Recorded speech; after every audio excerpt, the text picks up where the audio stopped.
And so when we talk about some of the people, Keturah, that have been on your show, I'm not going to lie, it looks a little bit like our list of friends of the show. So I feel like there's lots of really lovely overlap there. Stealing our guests. Sorry. On the Dallas Opera Network, you're listening to Opera Box Score. Let's get ready to rumble! Wherever you are, however you're listening, it is America's talk radio show about opera. It's Opera Box Score. I'm your host, George Cederquist, joined by Oliver Camacho, Weston Williams, and Ashlee Hardgrave. All right, this week we go inside the huddle with stage director Keturah Stickann. She brought the Barber of Seville to San Diego's drive-through COVID opera season. She's also bringing opera librettists into the conversation with her podcast, Words First. Just reached 50 episodes. Take that, ARIA code. Suck it. Plus 2-minute drill. Look, if you're dumb enough to take your phone out and film Jonas Kaufmann while he's singing, please prepare to be shamed in a German accent. And if you're watching on TDO, you want to make sure you subscribe to the full podcast. That's Stitcher. Or you can just favorite the show on Apple Podcasts. Oliver Camacho, there he is. So we normally reserve this space in the show for a little sports talk, and I finally got caught up on Ted Lasso season 2. I swear to God, if you no blow spoilers, anything... no spoilers. But well, it's still sports because you did a Ted Lasso marathon. Oh, and we just had the Chicago Marathon. Yeah, but is this thing about Christ ultimately? Is this about like? Is this about like what? The Old Testament? You know. That is a reach. You have lost the plot.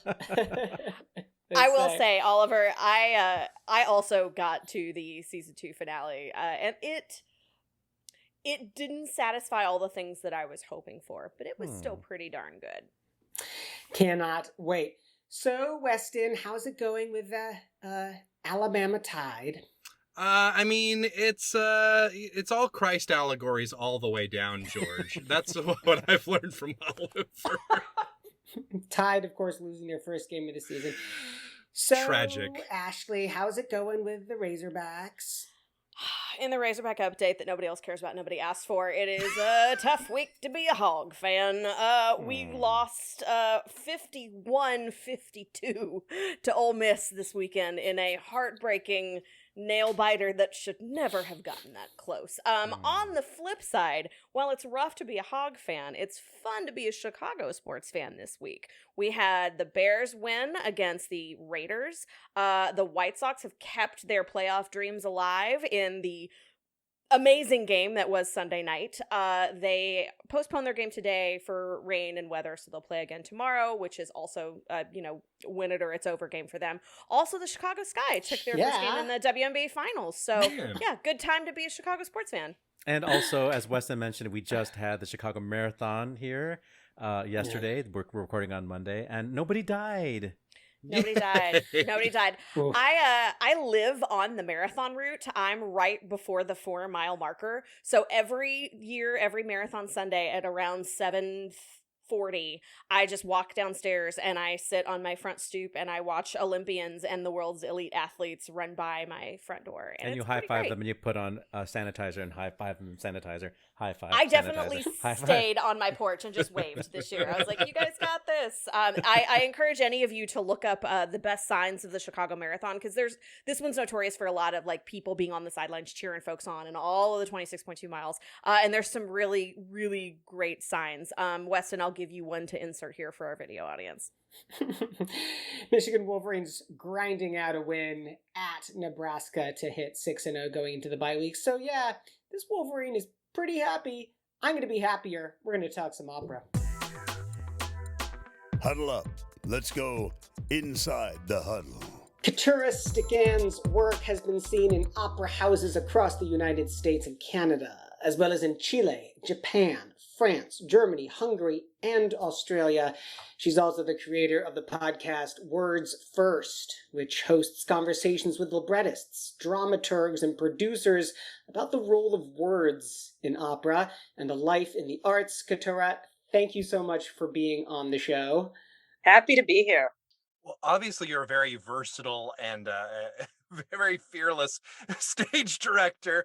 But that's not all we have you on for today. You also have this podcast, Words First. It's all about librettos and libretti and things like that. So, my question is, as a stage director, why the interest in specifically librettos? Because obviously for opera you think about the music, you think about the big stories, but sometimes the librettist kind of gets lost. Why are you so interested in that? A huge part of why I am interested in librettists is because exactly what you said. They get lost. And I'm a huge text-based director. I love taking apart text. I love parsing text. I love the words and how the words are used and how they mix with the music and how they can sometimes be work with the music and sometimes work against the music. I love all of it. I also work a lot with new work, and one of the I'm always friends with the librettist. I always ended up being friends with the librettist, and I watched them get shoved aside when I know that the composer would have had nothing to write had the librettist not handed them a libretto. Right. So it might not be 50-50, but it's 60-40. I mean, it's pretty, there's the librettist, what the librettist brings to the table is so huge. And I just feel, I don't know, I have an affinity for the underdog, but that's, that I think that's why. So is that how the idea for the podcast came around? You just wanted to fight for the underdog, or was there a moment of inspiration where you were reading a libretto and you're just like, that's it, that's what my podcast should be?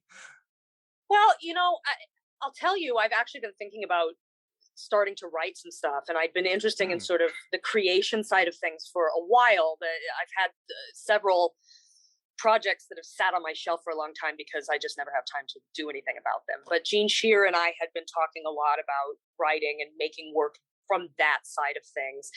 And the pandemic happened and I lost 9 gigs and I got really bored and frustrated. And I just thought, I want to keep having creative conversations, but I think I want to talk to people who aren't normally part of the outer conversation of an opera. And so Gene was actually, Brenda Huggins at Guerrilla Opera was my first interview, but Gene was my first librettist. And I called him and said, I want to start this podcast, and will you be my guinea pig? And that's how it started. And I thought maybe I'll do 6 or 7 of these. And I just hit my 50th episode with Douglas Kearney that's coming out. So, yeah. Well, that's definitely something that we can relate to here at Opera Box Score. So obviously, aside from now our audience giving you the obvious bump here, who is your podcast for? Who are you looking to hear? What do you want to? Who do you want to be listening to your show?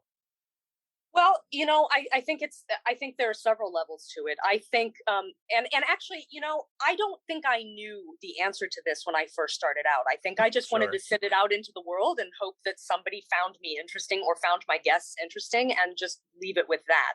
But what I found is twofold. One, I have a lot of librettists and young librettists, people who are just starting to think about what it might be to write an opera, who have found my podcast. And I feel like I speak very much towards them. And I try to ask questions of my interviewees that will give a certain sense towards young and new librettists about what the process is like once they enter the field. And then the other is, I want singers to be able to, and directors and anybody that's making work or is interested in seeing work, be able to come in and pick out the librettist who wrote the piece that they're about to work on or see, and learn something about the piece. And I've had a couple of singers contact me who have listened to Ricky, Ian Gordon, or who listened to Mark or Royce, or actually a number of them, and have contacted me and said, thank you so much for doing this, just because it gave me an insight into the piece that I didn't have before, and I'm working on whatever. So that's I think a lot of who I speak to is anybody who just wants to learn more about the source material from the horse's mouth, as it were. Right. Good call. Bad call.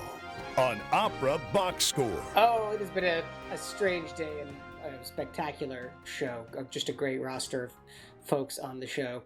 Oliver Camacho, what do you got? A good call or a bad call?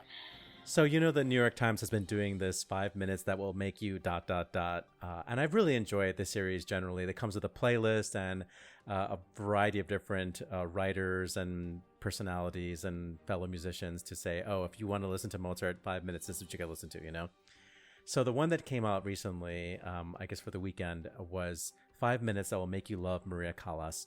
And it has submissions by our own Riccardo Muti, Patti LuPone, we just talked about her earlier, James Jordan, also known as La Checa, and our arch nemesis, Rhiannon Giddens. And to quote her about Maria Callas, she found the crossroads that every opera singer strives for, where skill, technique, and know-how intersect with complete surrender to the needs of the character. Damn it, Rhiannon, why'd you gotta say things so smart? So good! So Talk good. pretty. Weston can't say anything nearly that intelligent. Ashlee! That's fair. I know that we've talked a little bit about some not so much opera things on this show, and they usually come from me, and this week is no different. There's a really great, fun series that came out earlier in the summer, but I've just gotten to it into the party. It's called This Is Pop on Netflix, and basically it's like an unpacking of different parts of pop music history.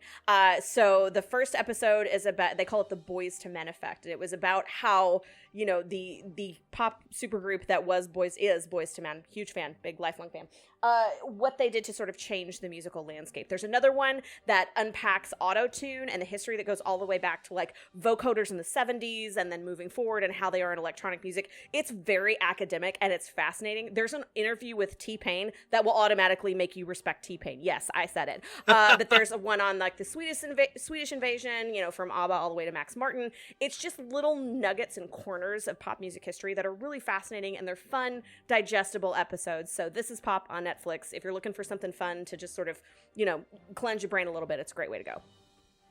That is it for this week's edition of America's Talk Radio Show about opera. Our announcer, Norm Woodel, he's at normwoodel.com. On Facebook, search for Opera Box Score. On Twitter and Instagram, we're at Opera Box Score. We want you to helpin', deepen our benching of listeners by liking and sharing the Jonas Kaufmann Helping episode, deep invention. Email us those hot takes, operaboxscore@gmail.com. Subscribe to the podcast, Stitcher Radio. You can just favorite the show on Apple Podcasts. Our creative consultant is Oliver Camacho. Our audio and video editor is Weston Williams. For our guest, Keturah Stickann, and your co-host, Ashlee Hardgrave, I'm George Cederquist, asking you to continue the conversation about opera while you spill the contents of your purse on the auditorium floor as Jonas Kaufmann's floating a pianissimo high note. We're back with an all-new show next week. Charles Castronovo goes inside the huddle, plus you get more opera headlines, more hot takes, and more The Autumn Leaves. Okay, I'm not going to sing anymore. Join us!